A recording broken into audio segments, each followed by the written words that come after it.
Welcome to the Toni Love Show with your host, Toni Love.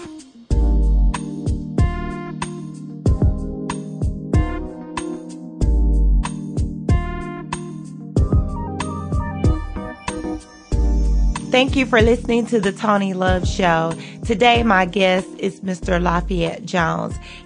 I like to call him an industry guru, and he's going to tell you all about what he does as far as our cosmetology industry, outside the cosmetology industry, inside the cosmetology industry. I could just go on and on about Mr. Jones. But before I go into all the things that he does, I would like you to hear it directly from him. So I would like to welcome Mr. Lafayette Jones to the show today. Well, Miss Love, thank you very much. Congratulations on your new show. I'm so proud of you. I've watched you grow over the years, and every time I see you at a beauty show or talk to you on the telephone, you're always up to something new. So congratulations on your new show. Thank you very much. Could you tell the audience, I didn't want to even say anything about you. I want you to tell them a little bit about yourself, because I think your work is great and I think your story is remarkable. Well, it's a fun story, and I've been around a long time. Well, first, I am president and CEO of a company called SMSI Urban Call Marketing and publisher of Urban Call Custom Publications, which is a newsprint and digital publication that is distributed in thousands of churches and beauty salons and barbershops and night spots, as we call them, where people go out for entertainment. And so we've developed this network over the years. But first, let me tell you a little bit about my career and what I've been doing. I've just had the most wonderful time, and in many ways a remarkable array of fields, from radio station management to being a corporate marketing executive to an association president and founder to an entrepreneur and publisher. And I've had the opportunity in the beauty business to almost have played every role that there is to play in the business. Well, first, let me tell you a little bit about my mother and father, who are responsible for 99% of who I am today. And my mother just celebrated her 93rd birthday, so wow. That's a real blessing in itself. Yes, congratulations on that. Well, congratulations to her, because she's been doing all the right things, exercising and good nutrition, and she's a beautiful person and has the smoothest, prettiest skin you've ever seen.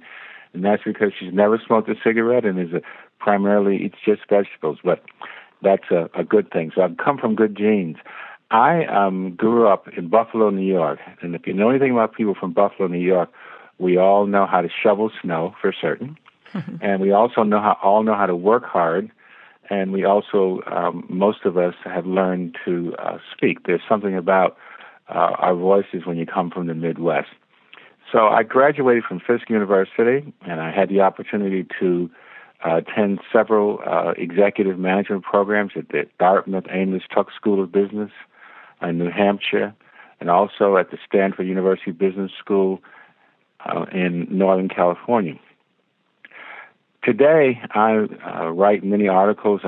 Some people call me a multicultural and retail marketing expert, and I write for a number of publications which started as a hobby.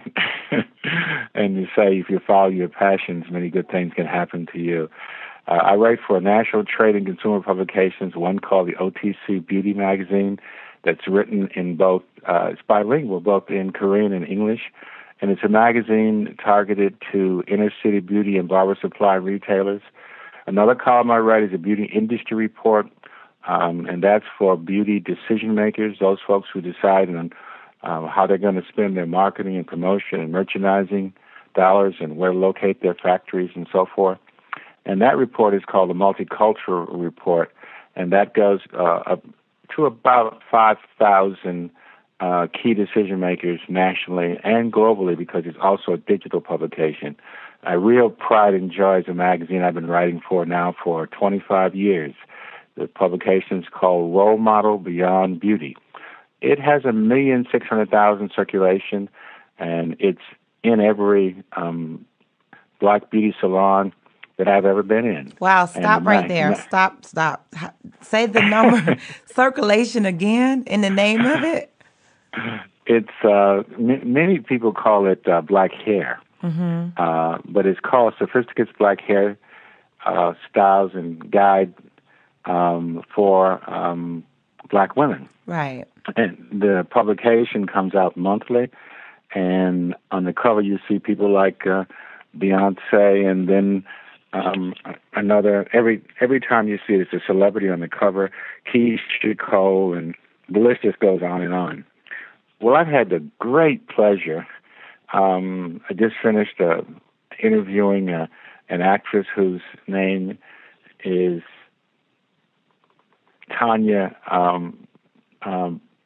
Pinkins, and she is a celebrity actress. She's been on shows like One Life to Lead. She's a soap opera person. She's won many Tony Awards. Many Tony Awards, and she is part of this 155 columns that I've written. And I started with Rosa Parks, and the column is called Role Model Beyond Beauty, and its mission is really to talk to black women about other black women who are role models and they're beyond beauty.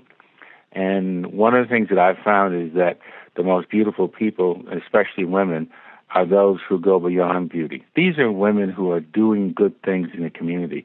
My first person I wrote about was Rosa Parks, and certainly you know she's a civil rights leader and unfortunately has passed on, but she has a great legacy. And so I've included people like Patti LaBelle. We find that there are many, many black women, including yourself, Ms. Love, who are doing good things in the community. So when I was asked to write the column, it was quite accidental. I said to my friends that owned the publication, Bonnie Kruger and her husband, and they put it out, I said, this is going to be a great magazine, but it needs one more thing. And they said, what does it need? I said, well, it needs to have something that talks about the good that black women are doing in their churches and their homes for their children. I mean, all of us are the beneficiaries of hardworking aunts and moms and sisters and daughters, and the list goes on. Well, that column now is a little less than 25 years old, and I've had the great occasion to honor many, many women, some of whom I've told you about. Right. Now, before you asked a question, so you let me know when you want me to stop. No, you're fine. You're fine. This is good information. Well, I began after I left Buffalo and went to college and even spent some time in law school at Howard University. I've lived in Buffalo, Nashville, Tennessee, Washington, D.C., New York, the city, Minneapolis, Minnesota, Los Angeles, in Chicago, both of those cities twice, and I now live in the Carolinas. And I've been living in the Carolinas for many, many years. Most people think I still live in Chicago and L.A. and sometimes New York because we are heavy travelers. We probably will do 65 or 70 flights a year, both domestically and internationally. But when I had this opportunity to go to work at a radio station called WOL Radio in Washington, D.C., and that's where I learned an awful lot about street marketing, an awful lot about making our clients happy. It was Ford Motor Company, Johnson Products, General Motors, Kodak, and the list went on. And so it was there that I really built my career of knowing where every beauty salon was, every church, every barbershop, every billboard, because that's the essence of what our community is about. There are about 28,000 zip codes in the U.S., and you can find African Americans and Latinos in about 8,000 of those 28,000 zip codes, about 80% of us. So I had the opportunity after that to move to Minneapolis, Minnesota, where I worked for a company called General Mills, and General Mills was about to acquire Pillsbury, and I worked there for a number of years, and then I had a really wonderful opportunity to help to create the Hunt Manwich strategies for a company called ConAgra. a sandwich is a sandwich, but a sandwich is a meal. And from there, in that same company, ConAgra, I had the great opportunity to work on Orville Redenbacher gourmet popping corn. Wow. And so, I'm sorry, let me just get here 1 minute. If you're just joining us, you're listening to the Toni Love Show, and you're listening to Mr. Lafayette Jones.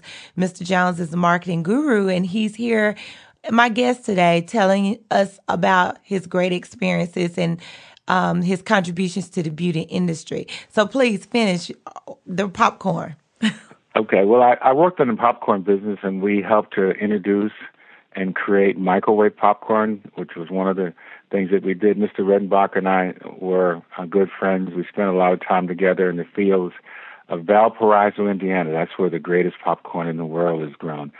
So, but before, these are things that happened. I went to work for Procter & Gamble, worked for Kraft, worked for Unilever, all in sales and marketing. And then I got bit by the bug. The lady that I'm married to today, who's Sandy Miller-Jones, I had known of and read about many times. She called me one day on the telephone and she said, I've got this great opportunity that I've heard about, that you are the one that should really apply for this, to be a vice president of Johnson Products. And I said, well, I don't really have an interest in that because I like living in Los Angeles for just a host of reasons. And at the time, my children were growing up, and she talked to me and invited me to come to meet George Johnson. And if you know that name, George Johnson is an industry guru. And when I met him and looked in his eyes, and he told me what he was doing there, he had built this company from just a few bottles of product to $50 million, and it was traded on the American Stock Exchange. Wow. First publicly traded black-owned company in the world. What year was that? Oh, 1978. Wow. Yeah, wow is right. And he asked me to be a vice president of marketing and sales and come help the company because it was experiencing some trauma from some competitive activity from a number of companies in the business. And believe it or not, I said yes. And I moved from sunny California, where I had a couple of convertibles and lived at the beach and worked really hard, to do the same thing, but only in Chicago, where the hawk is mighty. But I had experience with cold weather because I grew up in Buffalo, lived in Minneapolis. So Chicago, those weren't as cold as and windy as Chicago, but I was well equipped. Well, let me ask you something, Ms. Jones, because I've heard stories about Mr. Johnson and Mr. Fuller and the older guys in that era. That was some good beauty time, was it not? And Chicago seemed to have been the hub because there were several companies based there at that time, right? Yes, well, absolutely. Chicago is a great place, and it was also called Johnson City because there were so many African Americans doing so well and big icons and leaders. John Johnson and Ebony, I'll tell you that story a little later.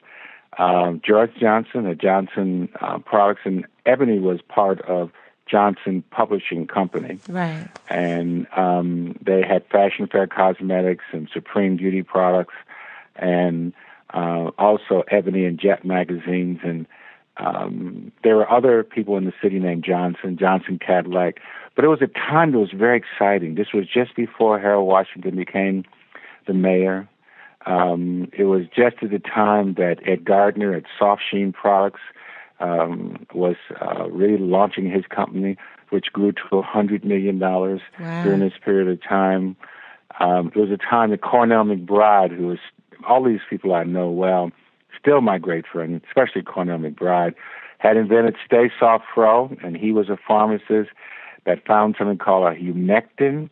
And you remember in the late 70s and 80s, all of us were wearing these huge naturals, but our hair was breaking off. And Cornell McBride and his partner, McKinsey, M&M, that's the name of their company, were pharmacists and created this product called Stay Soft Fro. And you sprayed it on your hair. It had a humectant in it. That's a chemical that attracts moisture to the hair, and your afro or your natural wouldn't break off. And they built that company in a matter of just 2 or 3 years from zero to about $10 million. Wow.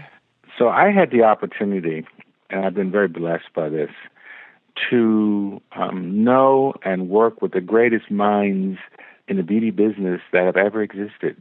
I'm talking about the folks like Mr. Fuller, who I knew personally, and because Mr. Johnson, George Johnson, and John Johnson from Johnson Products and Johnson Publishing and others revered Mr. Fuller, and they would take me with them. And so I stayed at Johnson Products long enough for Mr. Johnson to take me outside and say, "You know, son, you see that sign on that sign out there? It says Jones. It says Johnson, not Jones." You got a little confused, right? Yeah, I got a little confused. I was very young, but I did a good job, and I introduced probably $5 or $6 million worth of new products in the time I was there, and we worked night and day, and we saved that company. Met people like Grayson Mitchell and Fred Luster, Wow. who had Luster Products, and John Johnson, whose name I cannot say often enough, and all these people were my mentors. Well, I need to ask real quick about Mr. Fuller. I've read Mr. Fuller's book. I just really wish I wish I had the opportunity to meet him. How was he in real life? I mean, I can just only imagine through reading the book. Well, he was a genius. You know, Joe Dudley of Dudley Products was one of his disciples as well. Mr. Fuller was a visionary. In 1940, Mr. Fuller owned not only a paint company, but also several newspaper publishing companies and a cosmetics company as well. And unfortunately, Mr. Fuller fell upon hard times through some unfortunate IRS activity and some others. His health didn't hold as well. Well, you know, all of us get older, and so did he. But let me tell you, Mr. Fuller was a powerhouse in his own right, and he was the kind of person who instilled hard work, honesty, teamwork, all those things. And you know, when you really think about it, this was well before the 70s. This was in the 50s. He had a group of young men around him, the people I just mentioned, who were his disciples, and he taught them distribution systems. He taught them marketing. He taught them relationships with people. One of the things, for example, in his creed, none of his disciples ever smoked. Just wow. For example, I mean, he talked about, you know, good health. He talked about family relations. He talked about those fundamentals. By the time I met Mr. Fuller, he was probably in his early 80s, and his health wasn't as good as we all would like for it to be. But I had the opportunity to introduce him at a number of banquets, to sit next to him, and I was so awestruck. I just listened because although my father, Lafayette Jones Sr., was an entrepreneur in his own right, I had never met any black people, none less black men, that were multimillionaires and were helping other black people, men and women, to do the same. Right. Now, I want to say, I noticed in his book, from the pictures, Mr. Fuller's book, he even had different nationalities working for him in that time. He had just as many Caucasians, and during that time at his functions and, you know, supporting him. And I was just really surprised to see that in that, the 50s or 60s, he was able to pull so many people together to come work for him during that time of segregation and, you know, racism and things of that nature. I thought that was remarkable. It's a great observation on your part. As a matter of fact, that's something that all of those men, there were some women too, but primarily black men, did. They all had interracial staffs, and you know. But the one good thing about it, many good things. One good thing about it, that I could be a vice president. Although I had worked for Procter & Gamble and Unilever and Kraft, I had risen through the ranks. But the opportunity at that time, there weren't any black vice presidents, none less presidents around. It was an unheard of thing. And so the opportunity to go to work for another black person, a black man, and learn the business sitting in his office and talking to the chemists and talking to the marketing people who all reported to me and to the salespeople made a big difference. And I met some of the most, some of the smartest men and women, black folk, and some white folks too, and some Asian folks too, because all of them had many nationalities working for them.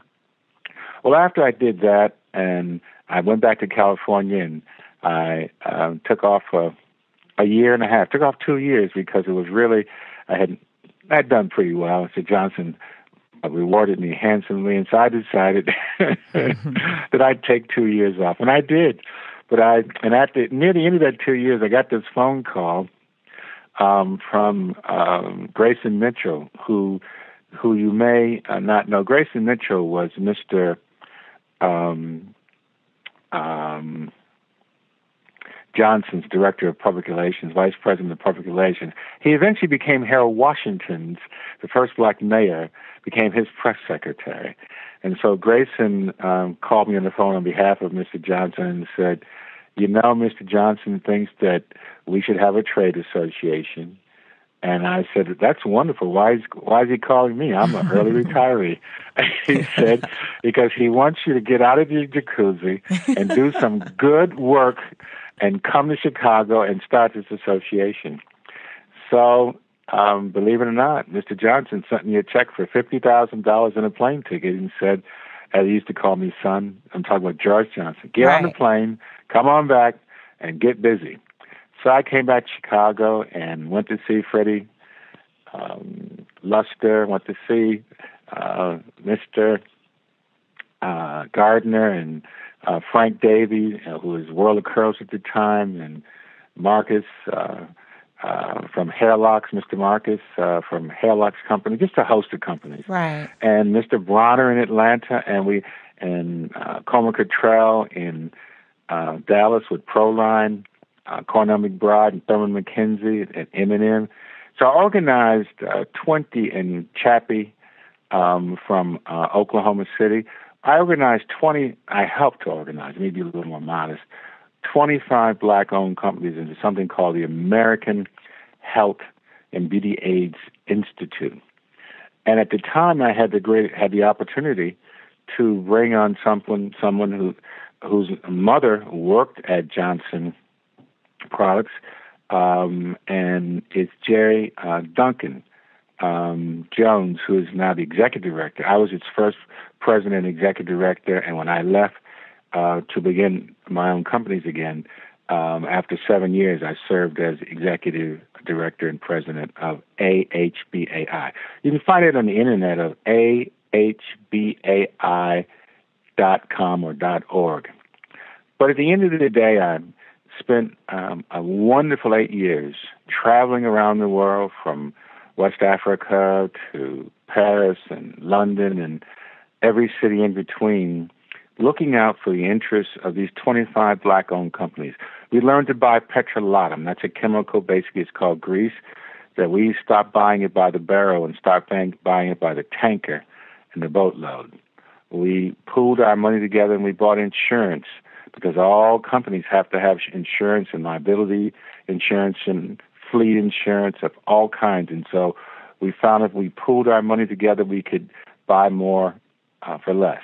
Now, during that period of time, because I was the ambassador for the industry, I had an opportunity to interview in the New York Times, the Washington Post, Chicago Tribune, the Sun Times, the LA Times, the French and the English papers, and we spent a lot of time in the Caribbean. You know, there are a number of countries that were gaining or had gained their freedom in the Caribbean. So we were going to the Caribbean often because we were following where the slave ships went, meaning you can always find black folk, folks of color, wherever the slave ship stopped. So for that 8-year period, I had an opportunity to become a real student of history. I met and knew the giants on a first-name basis, and I just had a marvelous time. Wow. After 8 years, I decided I had gone through a unfortunate divorce and had been a bachelor for about the whole time, about 8-10 years, and I met my wife, Sandy Miller Jones, who was a young lady who introduced me to Mr. Johnson originally, and we decided that we'd throw our lives together, put it together, and it's been good. We have a daughter whose name is Bridget Miller Jones, who is 24 and goes to the East Carolina School of Dental Medicine and graduated from Spelman College 2 years ago. So I've just had a wonderful career.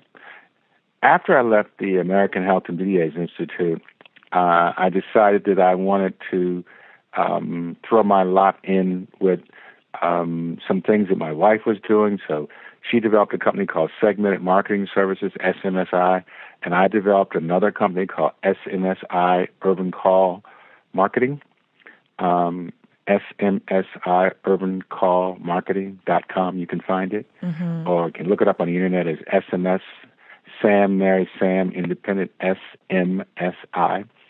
So we threw our lot in, and for the last 15, 20 years, we have been working for not only beauty care companies. We've worked for every beauty company in the business, especially those that are minority-owned. We work for the large ones as well, including L'Oreal and Procter & Gamble and, again, Unilever. All those places I worked before where I had relationships, they became my clients. And now we work for Johnson & Johnson, General Mills, Valiant Pharmaceuticals, and other. Well, I know you did some things with Procter & Gamble because you guys were even in Alabama during the time that I was still there. Yes. I do want to ask, like, I know you do things, like you said, with churches and barbershops, and what motivates you to stay connected with the community? Because with all the things that you've done, and, you know, like you said, you retired once, went back to work, or probably retire again. What makes you still stay connected, not just through your marketing? I mean, I guess it is through marketing, because I know you gave, like, you guys gave the bags away with different items in them, you know, and I took some to some salons as well. But what motivates you to just continue? Well, I've been having fun a long time, and it's my passion. They say once you get the grease in your blood, it's there for life. And by the grease, I'm really talking about the smell of a manufacturing plant where a product is being produced, the understanding that there are more than 50,000 products manufactured for black folks alone, the fact that there are 10,000 OTC stores, which are primarily owned by the Korean community. And for people listening that don't know, OTC means over-the-counter.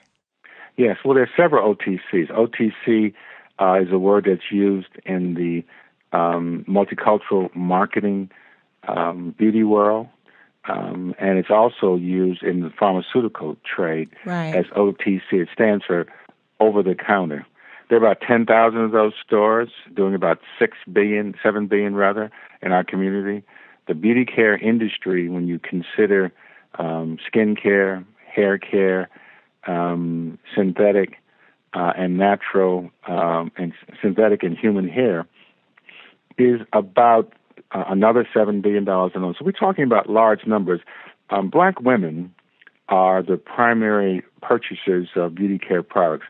And black women are probably the most sophisticated group of women in terms of their product purchases. It hasn't always been easy for black women to find the cosmetics and the shades that fit their skin color. You know, there are 33 different shades of black folks. We range, you know, you look at all of our families, including my own, we have folks that are very fair complected in our community, in our households, and we also have folks like me, they're very dark-skinned. And so if you look at most black families, we have a full range of colors. So when you talk about that, the color palette, it was something that black women didn't always have the privilege of getting the right shades of makeup or pantyhose, or not even the right products in hair care. You know, nowadays, black women have more choices in beauty care than ever before. By the way, I want to say this. I also had the opportunity to know a number of giants in the beauty salon business, especially something called the National Beauty Culturalist League, NBCL. That group was founded by a group of black women in 1919, if you can imagine. Wow. And they are descended from Madam C.J. Walker, who you know was the first black female, Self-made. first female self-made millionaire in America. And I'm talking about of white or black women. Right. And she was a washerwoman and the daughter of slaves. And so I had the opportunity, when you look at that business, the National Beauty Culturist League, which is now run by a lady who I adore and has done just a terrific job. Her name is Dr. Katie B. Catalon, and her namesake was Katie as well. I just can't remember her last name, but she was one of the mainstays and leaders of black women. Now, that organization, founded in 1919, and it owns property in a significant amount of property, not as much as it used to have, in Washington, D.C. They have a headquarters that's worth several millions of dollars. They have a membership in the top 40 in 49 states, and also in Canada, the Caribbean, Japan, Germany. And they have been staging a comeback and focusing on recruiting younger members. Right, I see them at the hair shows. They are doing a good job. Under Dr. Katie B. Catalon, who does this job by the way, for no salary, has been just a tremendous leader. Now, I want to take you back to something, because I think it's very important when you say the black woman is the most sophisticated buyer out there, because we may have some people listening who market to black women. Why? Not just because of shades, but why else, or what other reasons do you feel we are the most sophisticated buyers? Because I think people take for granted that women, we just shop, we're impulsive shoppers. I really want you to kind of expound on that a little bit, please. I'd be glad to. Well, first of all, I say sophisticated because you know that black women are what I call beauty-centric. Black women have spent millions and billions of dollars on their hair and skin. They have not always been products that have been available that were even formulated for our complexion or formulated for our hair. Our hair can go from very straight to very curly. Some will call it kinky curly. Others will have other names for it. But we have a number of hair grades in our community requiring different kinds of products. And, black women are also sophisticated in their purchases because when you don't have the opportunity, as many black women didn't have, to buy the products that they needed, they had to really be very discerning about finding the products they want. Plus, there were other barriers. When they would, in the 50s and even earlier and somewhat a little later sometimes, in the 60s, you couldn't get the products because they were locked up behind the counter with a lock and key because they would say black people would steal them. Well, we eventually proved at the American Health and Beauty Aids Institute that the percentage of what is called shrinkage, theft, was no greater in the African-American community than it was anywhere else. And the fact of the matter, most shrink, we were able to point out, shrinkage, theft, loss of product, stolen, occurs from the internal personnel. So, so we had some things to overcome, not our fault, but black women still want to be beautiful. Now, that's how so many black men and women in this business were able to make a way out of no way, because at that time, very few white companies or white-owned majority companies, either corporately owned as corporations or individually owned, even were aware that black folks were spending billions of dollars even then. But these entrepreneurs who are a special breed, they knew, and they built those businesses, and other general market companies watched their progress and said, hey, we need to get a part of this. That's why Procter & Gamble created a brand targeted or created for African American folks, one of its Pantene brands. That's why Unilever purchased a number of companies and had motions. But the mainstay of these businesses were black men and women and cosmetologists and barbers. And let me just say a moment about barbers and cosmetologists and estheticians, skincare experts. There are 125, according to U.S. Census, there are 125,000 licensed professionals, beauty professionals, serving a little less, roughly about 40 million black folk. And half of them are women. And you know that because I have 3 daughters, and I have watched them grow and watched them what's happened to their hair, when our little ladies are just about to turn to teenagers, or maybe a little earlier, they become very aware of their hair. Right. And they will try all kinds of things because they are emulating their mothers and their grandmothers. And right now, for example, if you stop and look at, everyone's talking about the natural hair movement, as if this never occurred before. Right. Well, I'm glad to see many people who have choices as to whether they want to wear their hair short or long or chemically treated or colored or natural, whatever they would like to do. I'm happy for them. But when you look at it, you know, the natural styles, I can very well remember having hair to my shoulders. I'm now totally bald, but I had hair to my shoulders because I had to have that big natural. Right. And this is in like 1965. We were running around, you know, picking our hair out, both men and women. And nowadays you see that, and I just smile because our young people, and I'm glad for them, think it's the first time it's ever happened.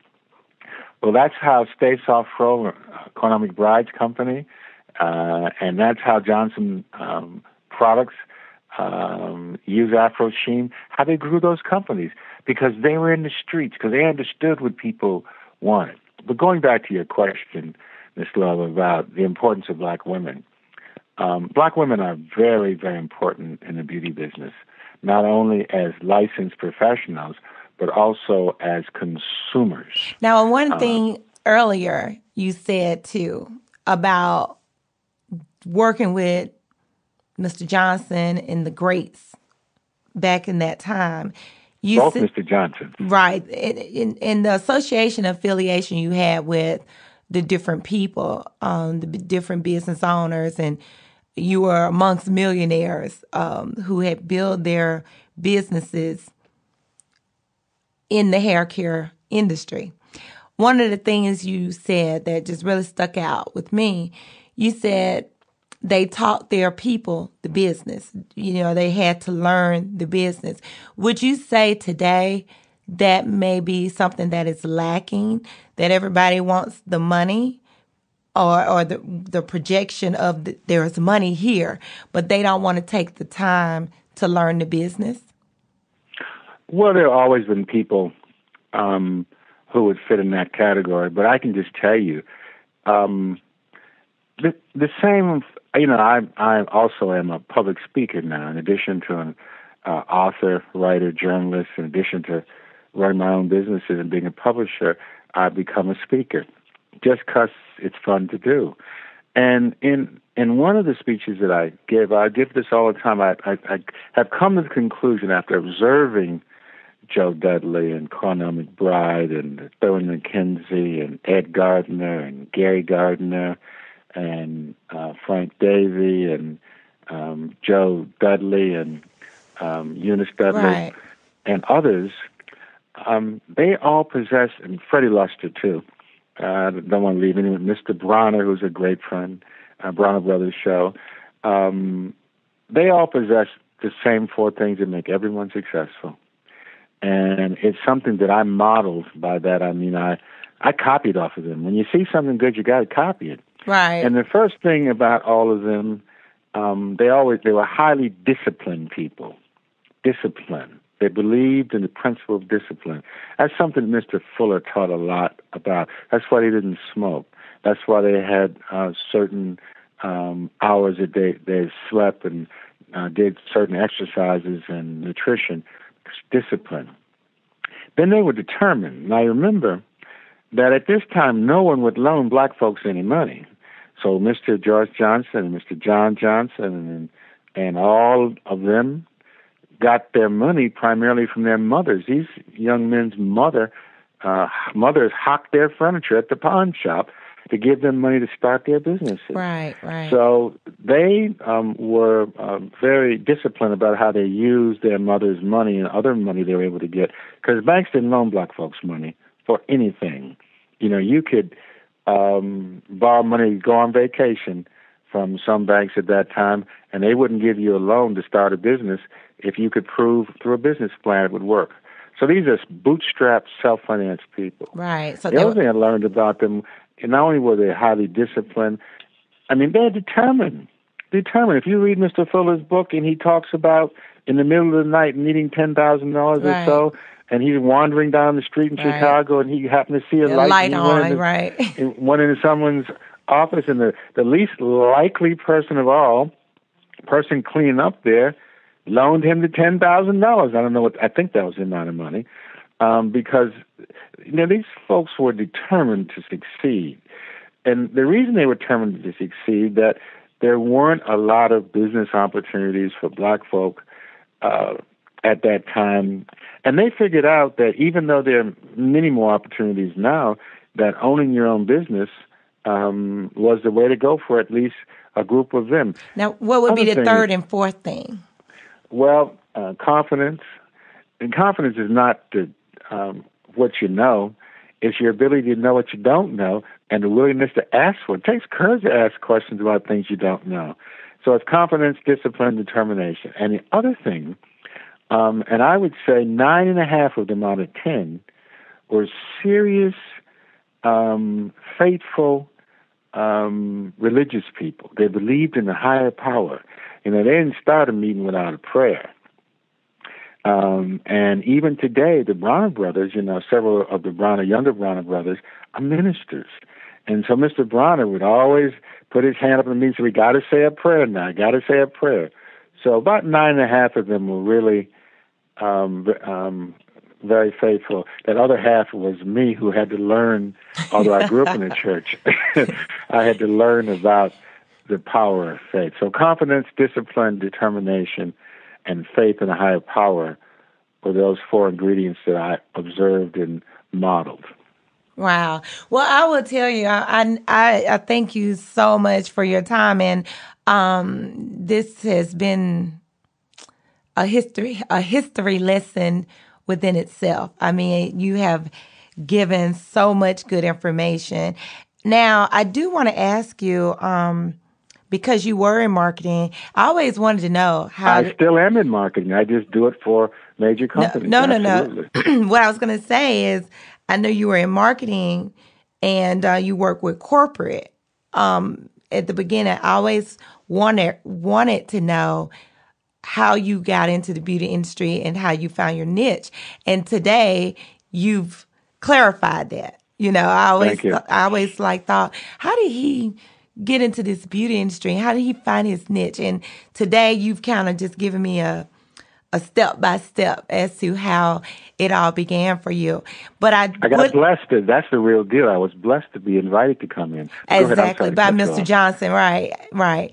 But what I wanted to ask you, what advice would you have for a college student that's majoring in marketing and never even thought to even look into this industry? Because even me being a business major, when we take marketing classes in college, they don't really specify. You're just thinking corporate. What advice would you have for a college student that's a marketing major today that may not even know to even look this way? Well, all of these companies have internships. My company, is we do marketing. We don't even manufacture products. I have every year 5 or 6 interns who come to work as a part of Winston-Salem State University or Wake Forest University or A&T. University, which are all universities nearby where my office is. Internships are a way to come into a company. Also, the other thing is to if you have an opportunity to learn marketing, go to one of the major companies and learn marketing, merchandising, promotion, pricing, manufacturing, operations. I mean, there's so many different things you can learn. And once you've learned those things, then you can bring some of those things, new technology and new thoughts into the business. So if there's a company owner listening today, you would maybe suggest that they even make themselves available to these colleges, right? Because a lot of colleges don't know that. But here's the thing. Well, there's an opportunity.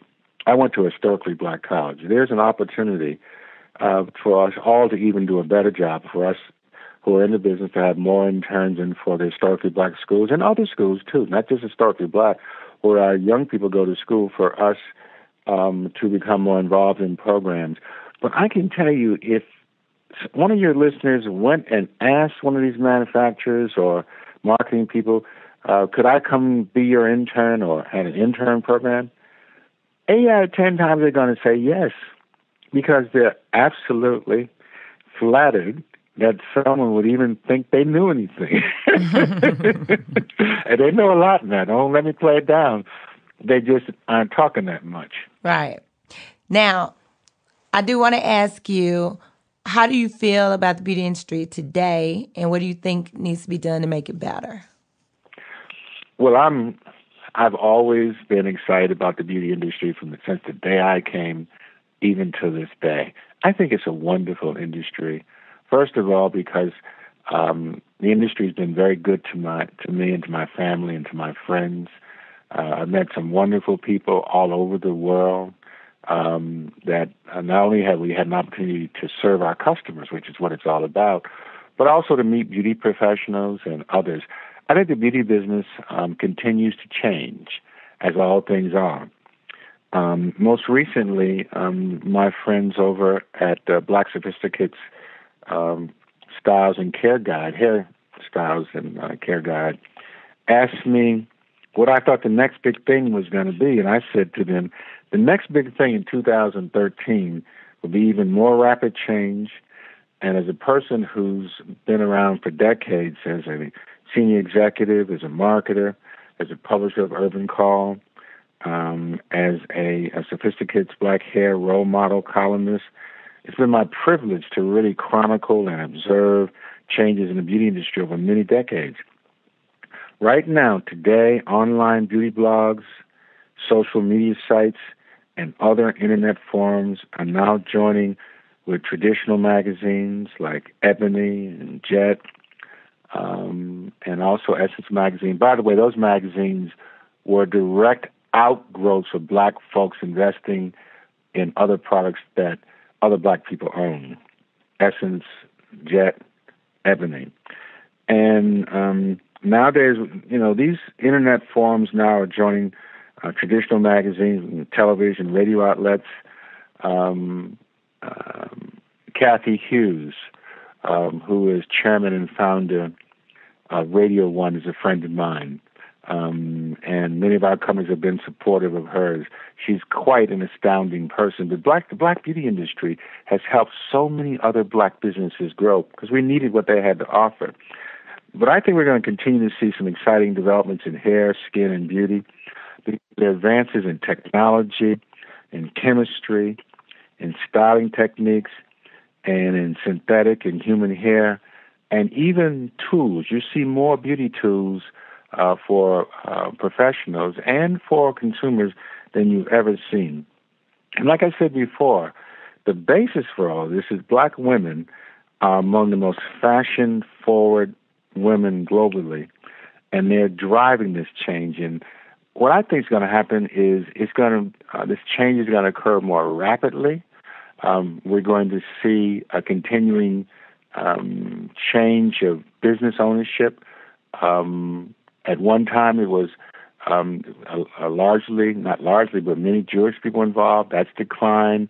Now we have more Asians who are in the business, especially. in the retailing side of the business. You have the likes of CVS, Walmart, Walgreens in the business and growing. Target stores recently has made some changes in which they're accepting more black-owned products because, we have a president whose name, as you know, is President Obama. And that happened because America's turning brown. In just a short while, more than 51% of the total U.S. population will be African-American or black, Asian, or Hispanic. And so that's what so many people are unfortunately upset about. But whether it's $1 in buying a hair care product or a vote to elect the president that you want to see responsible for operating in the United States, it's the same thing. And so black folks and black women, I mean, when you look at black people like Barack Obama and his lovely family, and you watch this black successful family growing up together, it just makes me feel good all over.